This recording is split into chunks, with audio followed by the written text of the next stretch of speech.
Hello, welcome back to TubeTalk. Welcome back, Doug. There you are. How you going? Yeah, I'm going alright, how are you? Good, mate. How long's it been? 3 weeks? Yeah, about that. We've missed 3 weeks. Yep. So, exciting to be back with you. Back into the routine of things? The routine? Yep. Back into the excitement of horse racing, winning races. End of season?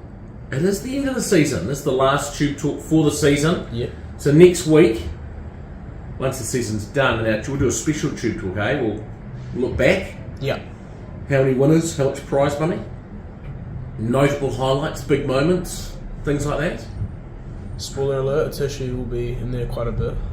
Well, she'll be in there for winning the Group 1 at the Championships for sure. A couple others might be in there too though. So we'll do a special one next week. Alright.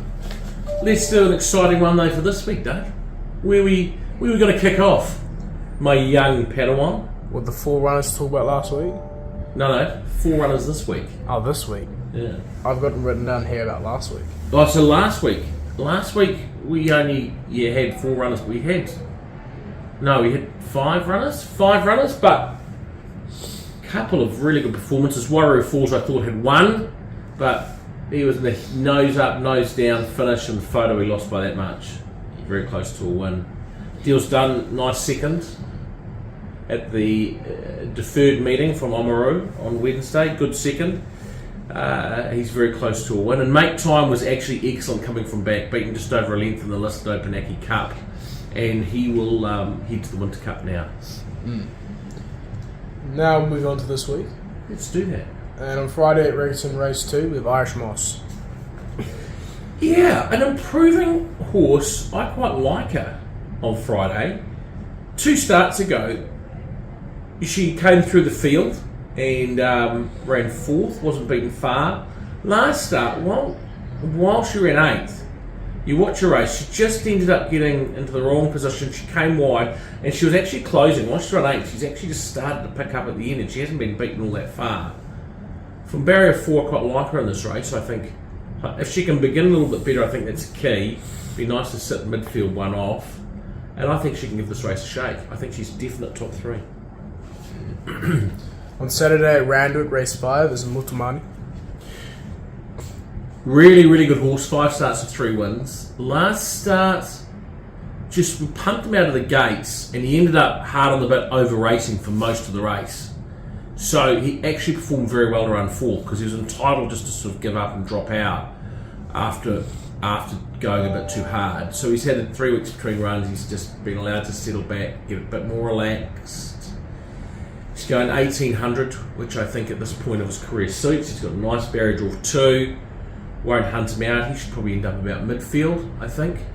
And I think it's a good race for him. I think it's a really, really good winning chance. Then at Moonee Valley Race 5 we have Lord Ardmore. So he, last start, loomed up, challenged, and just peaked on his run late to run 4th at Flemington, down that long straight.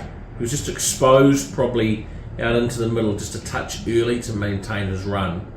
Going to Moonee Valley, not the same track, different scenario.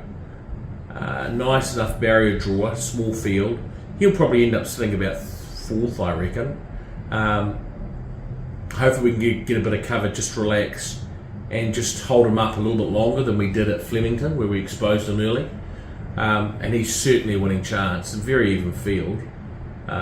He's going well. He deserves a win. Wasn't beaten far last start. Yeah, he's an each way chance. Then on Wednesday at Galway and Ireland we have Where? In Ireland. At the Galway Festival. The Galway Festival in the maiden 2400, was it? Yeah. Who? Up and Under. So Up and Under ran 5th in the Irish Derby at his last start, Group 1. But it's still a maiden.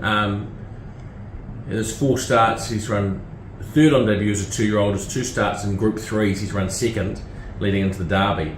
So he's still eligible for a maiden, and a lot of the guys that are owners in him live in Galway, and it's the Galway Racing Festival. So we take them over there so they can have a big day out with him. So it's a maiden 2,400 metres, same distance as the Derby. He'll be the class horse of the field by a mile. But it's a funny track, Galway, and it'll be a big field, and if you get into the wrong place in the running, and it's got a shorter straight, you can get tripped up by it and get beaten. So I think while he is the best horse in the field by a long, long, long way, I think that there is a chance he could get buried in the field. There's a chance that he might end up, travelling wild or getting behind a slow horse or things happening. There are chances that he could be beaten. All things being equal, he gets clear running, he should be winning this race. But it's a tricky race. It is a tricky race. So he'll be our first starter for the new season. The boys will have a massive, massive day out. And that's our runners for next week. We're not the last runner of this TubeTalk, there's still a bit of the week to do. And this bit of the week is at Te Rapa race 9. There's a Wine Express. Last race of the season, so we thought we'd go for that. Wine Express loves a heavy track. Thought last start was a really nice blowout run for fourth. Had next up, I think, all over it. Bit of improvement, going 1,200 to 1,300 metres suits. Barrier 4 should allow him to sit wherever he wants. Gets 3 kilos off Ace Lawson Carroll down to 55.5 kilos. And I think it's sort of $5.50. I think it's a nice way to round out the season. Put a little bit of money in our pocket for a curry and a red wine on Saturday night. So Wine Express is our bet of the week. That includes TubeTalk. It does, thank you, Douglas, and we'll see everyone in the new season. Well. Almost in line.